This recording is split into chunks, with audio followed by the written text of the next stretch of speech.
এই ছেলে, তুমি বলো অজুর এক পর্যায়ে কোনই পর্যন্ত ধুইতে হবে না? তো আগে কবজি পর্যন্ত ধুইতে হচ্ছে কেন?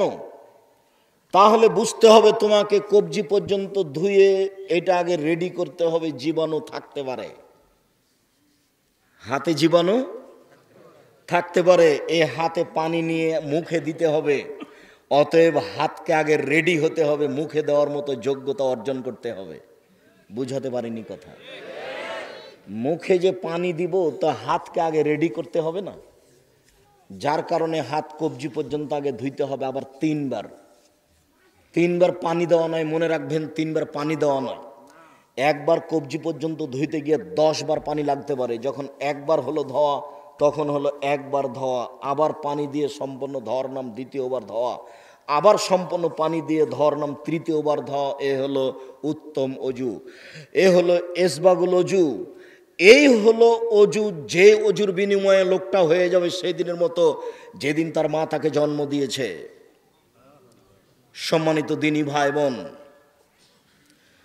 রাসূল সাল্লাল্লাহু আলাইহি সাল্লাম যেভাবে অজু করতে বললেন তাহলে বোঝা যাচ্ছে যে তরল পদার্থ আসলে শরীরের কোনো ক্ষতি আছে, জীবাণুর ব্যাপার আছে। শুক্রকীট আসলে গোসল করতে হবে, তাহলে বোঝা যাচ্ছে শরীরের কোনো সমস্যা আছে, কোনো ক্ষতি আছে, যেটা গোসল করে পবিত্রতা অর্জন করে দূর করা যাবে, বিকল্প পথে যাবে না। বুসরা রাদিয়াল্লাহু তাআলা আনহা বলেন, সাআলতু রাসূলুল্লাহ সাল্লাল্লাহু আলাইহি ওয়াসাল্লাম আন মাসসির রাজুলে যাকারাহু। আল্লাহর নবী, মানুষ যদি তার পুরুষ লিঙ্গে স্ত্রী লিঙ্গে হাত লাগায় তাহলে কি হবে? তাতে আল্লাহ রাসূল বললেন যে ফালিয়াতাওয়াদ্দা, তাকে ওযু করতে হবে। তাহলে হাত লাগলেই ওযু করতে হবে?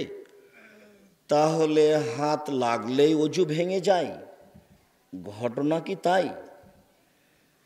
তালক ইবনে আলী রাদিয়াল্লাহু তাআলা আনহু বলেন, সুইলা রাসূলুল্লাহ সাল্লাল্লাহু আলাইহি সাল্লাম আন মাসসিদ যাকারে বাদান ইয়াতাওয়াদ্দা। আল্লাহর নবী, কেউ যদি ওযু করার পরে পুরুষ লিঙ্গ বা স্ত্রীলিঙ্গ স্পর্শ করে তাহলে কি হবে? তখন আল্লাহ রাসূল বললেন, হাল হুয়া ইল্লা বাজাতুম মিনহু, এটা কিছু নয়, এটা শরীরেরই অংশ। আগের হাদিসে বলা হলো অজু ভেঙে যাবে, পরের হাদিসে বলা হচ্ছে অজু ভেঙে যাবে না। সমাধা কি? মনে রাখবেন, সরাসরি হাত লাগলেও অজু ভেঙে যাবে না, পুরুষ হোক নারী হোক। ফরজ গোসল অজু করার পরে করেছি, সম্পূর্ণ শরীর ভালোভাবে হাত লাগিয়ে ধুয়েছি, তারপরেও অজু ভেঙে যাবে না। যখনই মানুষ উত্তেজিত হয়ে উত্তেজনাবশত যদি হাত লাগায়, তাহলে অজু ভেঙে যাবে, পুরুষ নারী উভয়েরই।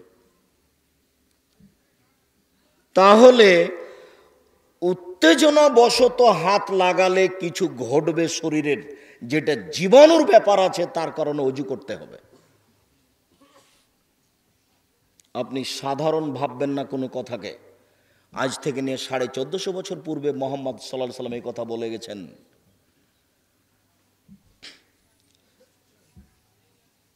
আলী রাদিয়াল্লাহু তাআলা আনহু বলেন, রাসূল সাল্লাল্লাহু আলাইহি ওয়াসাল্লাম বলেছেন,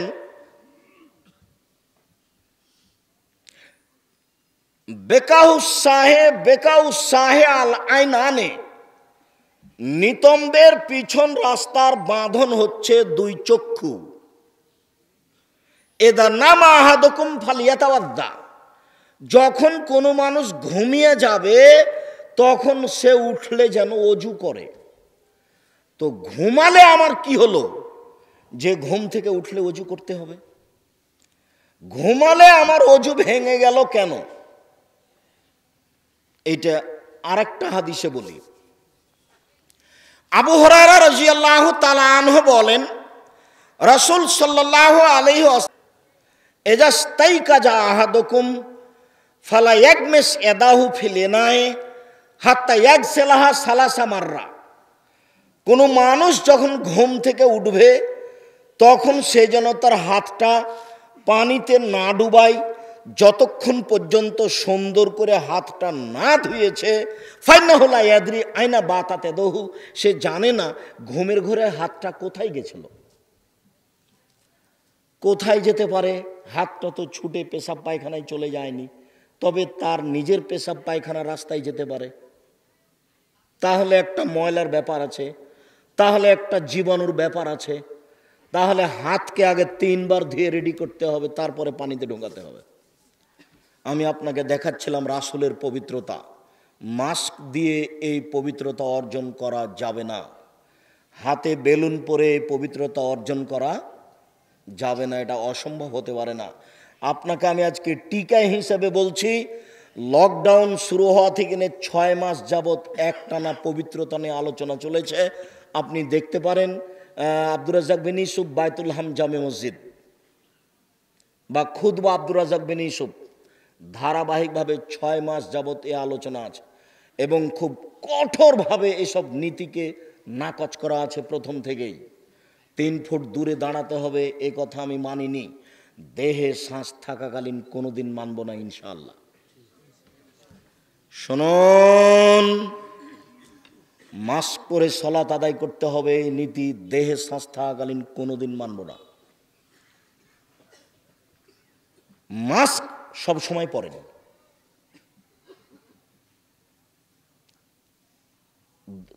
যখন সূর্য আকাশে আছে তখন জানালা খুলে দিয়েন, সূর্যের ছাটা যদি ভিতরে ঢোকে তাহলে দেখতে পাবেন ধুলোবালি উঠছে। তাহলে ধুলোবালি সব সময় এগুলো তো উঠছে না, শ্বাসের সাথে যেতে পারে। আমরা যখন গরু দিয়ে ধান কালায় মেরেছি তখন তার উপরে যখন হেঁটেছি তো কিছুক্ষণ পরে নাক ঝাড়লে তো দেখা যায় একবারে অনেক ময়লা নাক থেকে বের হয়ে আসছে। আর মশারি মারলে আরও বেশি, নাকি মনে পড়ে না? আমার তো খুব মনে পড়ে। তাহলে জীবাণু ধুলোবালি নাকে ঢোকে, আপনি মাস্ক পরেন সব সময়। সালাতের সময় নয়, আপনাকে পবিত্রতা দেখাচ্ছে। সালমান ফারসি রাদিয়াল্লাহু তাআলা আনহু বলেন, নাহানা রাসূলুল্লাহ সাল্লাল্লাহু আলাইহি সাল্লাম নাস্তাকবিলাল কিবলাতা লিগায়াতিন ওয়া বাউলিন। আল্লাহর নবী আমাদেরকে পেশাব পায়খানার সময় পশ্চিম পূর্ব দিকে মুখ করতে নিষেধ করেছেন।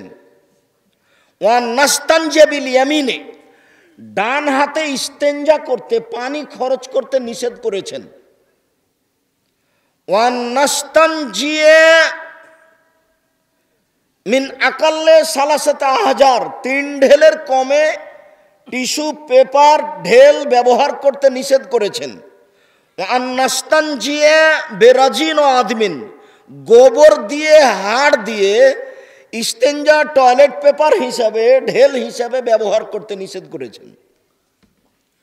অত্র হাদিসে পেশাব পায়খানা থেকে পবিত্রতা অর্জনের ব্যাপারে ডান হাতকে নাকচ করা আছে। কেন কেন ডান হাতকে নাকচ করা হলো? একটু আয়েশা রাদিয়াল্লাহু তাআলা আনহা বলেন, কানাত ইয়াদু রাসূলিল্লাহ সাল্লাল্লাহু আলাইহি সাল্লাম ইয়ুমনা লে তাআমিহি ওয়া তাহুরিহি। আল্লাহর নবীর ডান হাতটা ছিল খাদ্য খাওয়ার জন্য আর পবিত্র ভালো জিনিস ধরার জন্য। ওয়া কানাত ইয়াদুহুল ইউসরা লে খালাইহি আমিন কানা মিন আযারিন। বাম হাতটা পেশাব পায়খানা আর অপবিত্র ধরার জন্য।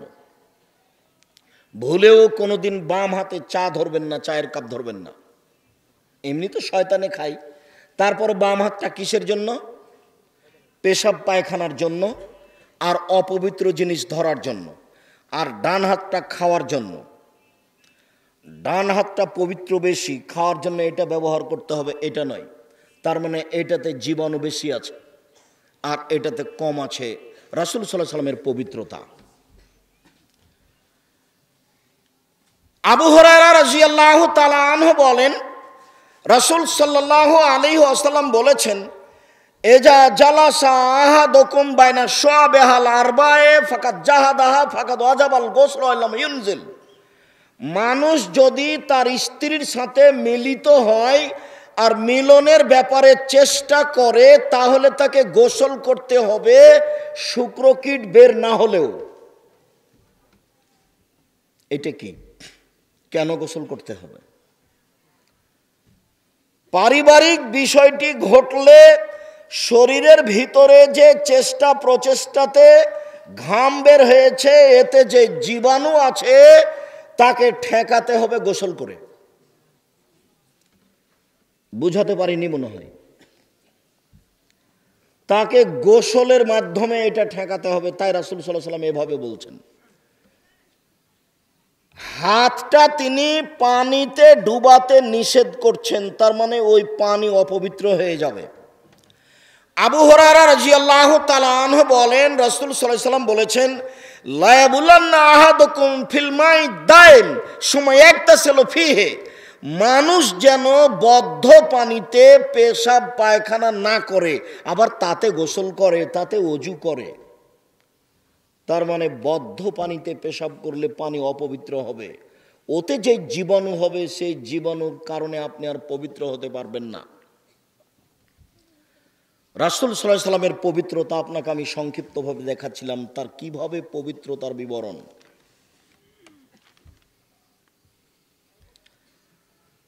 রাসূল সাল্লাল্লাহু আলাইহি সাল্লাম বলেন, লা ইয়াবুলান্না আহাদুকুম ফি মুস্তাহাম্মিহি সুম্মা ইয়াগতাসিলু ফিহি ওয়া ইয়াতাওয়াদ্দাউ ফিহি। অবশ্যই অবশ্যই তোমাদের কোনো ব্যক্তি যেন গোসলখানায় পেশাব না করে, তাতে আবার গোসল করে, তাতে আবার ওযু করে। অবশ্যই অবশ্যই তোমাদের কেউ যেন গোসলখানায় পেশাব না করে, তাতে আবার গোসল করে, তাতে আবার ওযু করে। তার মানে পেশাব পায়খানার বিষয়টি হচ্ছে, এতে ওযুর প্রয়োজন হয়। সম্মানিত দিনী ভাই বোন, পবিত্রতা অর্জন করার পরে আবার হাতটি মাটির উপরে লাগিয়ে হাতটা মেজে পবিত্র করতে হয়, তারপরে ওযু। আবার দেখেন, আয়েশা রাদিয়াল্লাহু তাআলা আনহা বলেন, কানান নবী সাল্লাল্লাহু আলাইহি সাল্লাম ইয়াগতাসিলু মিনাল জানাবা। আল্লাহর নবী অপবিত্রতার গোসল করতেন। আয়েশা বলছেন, আল্লাহর নবী অপবিত্রতার গোসল করতেন। ফাবাদা ফাগাসালা ইয়াদাইহি। যখন তিনি গোসল করতে যেতেন তখন তিনি আগে হাতটি ধুয়ে নিতেন। সুম্মা ইয়াতাওয়াদ্দাউ কামা ইয়াতাওয়াদ্দু লিস-সালাত। তারপরে তিনি ওযু করতেন সালাতের ওযু। এই ছেলে, ঘুমাচ্ছ নাকি? যখন ওযু করব তখনই তো হাত ধুইতে হবে, তা আগেই তিনি হাত ধুইতে বলছেন কেন? আপনি এই বাক্যকে কোনোদিন সাধারণ ভাববেন না।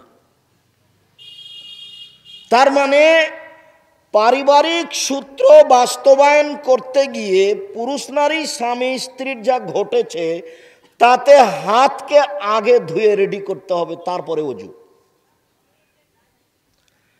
আয়েশা রাদিয়াল্লাহু তাআলা আনহা বলেন, আল্লাহর নবীকে আমি দেখলাম, আল্লাহর নবী ফাজারাবা ইয়াদাহু আল আরদা, তিনি তার হাতকে মাটির উপরে মারলেন। ফামাসাহা, তারপর হাতটা মাটির উপরে এভাবে রগড়ালেন, ঘষলেন। ফাগাসালাহা, তারপর তিনি হাতটাকে ধুইলেন। সুম্মা তাওয়াজ্জা কামা ইয়াতাওয়াজ্জু লিস-সালাত, তারপর ওযু করলেন, সালাতের ওযু। আপনাকে আমি আল্লাহর নবীর পবিত্রতা দেখাচ্ছি। মাস্ক পরে পবিত্রতা অর্জন করা যাবে না, ভুল হিসাব। হাতে বেলুন পরে পবিত্রতা অর্জন করা যাবে না, ভুল হিসাব। আবার দেখেন, হাতকে আগে মাটিতে মেজে রেডি করতে হবে, তারপরে ওযু, তারপরে গোসল। গোসল করলে তো সম্পূর্ণ শরীর হাত ধোয়া হয়ে যাবে। কিন্তু অজু দিয়ে যে পবিত্রতা আসবে গোসল দিয়ে সেটা আসবে না, তাই রাসূল সাল্লাল্লাহু আলাইহি ওয়াসাল্লাম এভাবে বলছেন। আরো জরুরি কথা, আপনি অবাক হবেন যে আয়েশা রাদিয়াল্লাহু তাআলা আনহা বলেন, কানান নবী সাল্লাল্লাহু আলাইহি সাল্লাম এজা কানা জুনুবান, যখন তিনি অপবিত্র হতেন, ফাআরাদা ইয়াকুলা ওয়া ইয়ানামা ফায়াতাওয়াদা কামা ইয়াতাওয়াদা লিস-সালাহ, যখন তিনি অপবিত্র হতেন তারপরে খেতে চাইতেন বা ঘুমাতে চাইতেন, তখন তিনি অজু করতেন সলাতের অজু। এই পবিত্রতা অন্য কোনো পথ দিয়ে অর্জন হবে না। আপনি দেখুন কিভাবে রাসূল সাল্লাল্লাহু আলাইহি সাল্লাম অপবিত্রতা থেকে পবিত্রতা অর্জন করছেন। রাসূল সাল্লাল্লাহু আলাইহি সাল্লাম বলেন, মহিলারা যখন ঋতুবতী হবে তাদাই সলাতা, তারা সলাত ছেড়ে দিবে ঋতুর দিনগুলিতে, সুম্মা তাতাওয়াদ্দা অতাগতাসিলা, তারপর অজু করবে, তারপর গোসল করবে, তারপর সলাত আদায় করবে। তার মানে ঋতুবতী হওয়াতে তার শরীরে কি জীবাণু লেগেছে যে তাকে আগে গোসল করতে হবে, তারপরে পবিত্র হতে হবে। রাসূল সাল্লাল্লাহু আলাইহি সাল্লাম বলেন, লাউলা আশুক্কালা উম্মতি লা আমারতুহুম ইয়াতাসাওয়াকা ইনদা কুল্লি সালাতিন, আমি আমার উম্মতের উপরে ভারী না মনে করলে প্রত্যেক সালাতের সময় মেশক করার আদেশ করে দিতাম। আয়েশা রাদিয়াল্লাহু তাআলা আনহা বলেন, যখন তিনি ঘুম থেকে উঠতেন তখনই অজু করতেন। আয়েশা রাদিয়াল্লাহু তাআলা আনহা বলেন, যখন তিনি বাড়ির বাহির থেকে ভিতরে ঢুকতেন তখনও তিনি অজু মেশক করতেন। আয়েশা রাদিয়াল্লাহু তাআলা আনহা বলেন, দিনে হোক রাতে হোক যখনই তিনি ঘুম থেকে উঠতেন তখনই তিনি মেশক করতেন। তাহলে মুখে কি জীবাণু আছে যেটা মেশক ছাড়া পবিত্রতা অর্জন করার কোনো পথ নেই? এমন জীবাণু আছে যাতে থেকে পবিত্র হতে হলে মেশক করেই হতে হবে, আর 5 বার করলে সেটা ঠিক থাকবে, অন্যথায় ঠিক থাকা কঠিন আছে। মাস্ক পরে আপনি এই জীবাণু ঠেকাতে পারবেন না। 5 ওয়াক্ত সালাতে মেশক করে আপনি এই জীবাণু ঠেকাতে পারেন, এর বিকল্প কোনো পথ নেই। আয়েশা রাদিয়াল্লাহু তাআলা আনহা বলেন, আশরুম মিনাল ফিতরা, নবীগণের বৈশিষ্ট্য 10টি, সব নবী এগুলি করতেন। নবীগণের বৈশিষ্ট্য 10টি, সব নবী এগুলি করতেন। 1 as-সিওয়াক, মেশক করতেন। 2 ইন্তেকাসুল মায়ে, পেশাব পায়খানার পরে পানি দিয়ে পবিত্রতা অর্জন করতেন। 3 ইন্তেসারুল মায়ে, নাকে পানি দিয়ে নাক ঝাড়তেন ভালো করে, পানি নাকে দিয়ে নাক জোরে ঝাড়তে হবে। নাকের ভিতরে যে জীবাণু আছে পানি দিয়ে নাক ঝেড়ে পবিত্র করতে হবে। এই কথা মুহাম্মদ সাল্লাল্লাহু আলাইহি সাল্লাম বলেন, এই কথা আয়েশা রাদিয়াল্লাহু তাআলা আনহা বলেন। পেশাব পায়খানা করার পরে পানি দিয়ে পবিত্রতা অর্জন করতে হবে, তাহলে আপনি ঠিক পবিত্রতা অর্জন করতে পারবেন। এই কথা নবী সাল্লাল্লাহু আলাইহি সাল্লাম বলেন, এই কথা আয়েশা রাদিয়াল্লাহু তাআলা আনহা বলেন। পবিত্রতার বাকি অংশ তিনি বলেন, এফাউল লোহা, দাড়ি বড় করতে হবে। অজু করার সময় অতিরিক্ত পানি একটা দাড়ির নিচে লাগাতে হবে। আঙ্গুল দিয়ে দাড়িগুলি খিলাল করতে হবে, ময়লা লেগে আছে, অপবিত্রতা লেগে আছে, ভালোভাবে এটা পরিষ্কার করতে হবে। মোচ কেটে ফেলতে হবে, ব্লেড দিয়ে নয় কেঁচি দিয়ে।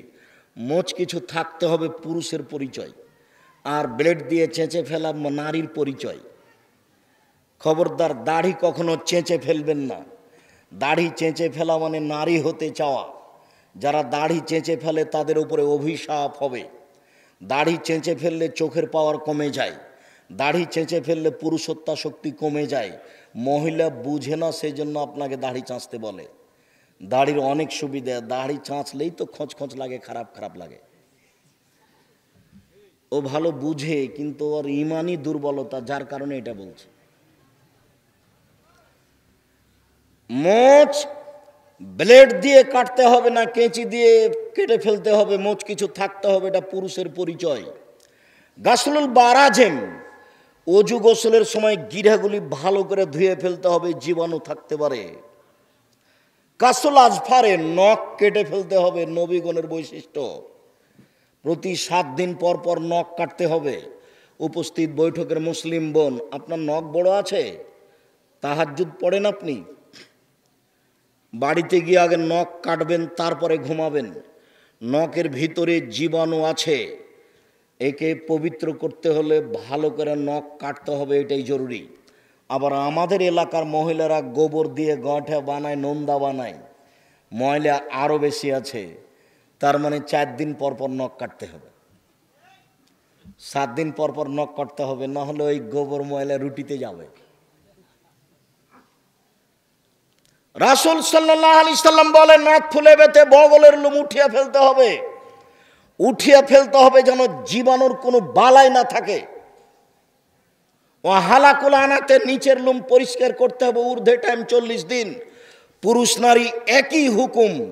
সম্মানিত দিনী ভাই বোন, রাসূল সাল্লাল্লাহু আলাইহি সাল্লাম বলেন, এদা ওয়ালাগাল কালবু ফি ইনাই আহাদিকুম ফালিয়াগতাসিল 7 মাররা, যদি কুকুরে পাত্রে মুখ দেয় তাহলে 7 বার ধুইতে হবে। এইটা কি? আউয়ালুহা ফিত তুরাব আও আখিরুহা ফিত তুরাব, একবার মাটি দিয়ে, তাহলে 6 বার কি দিয়ে? পানি দিয়ে।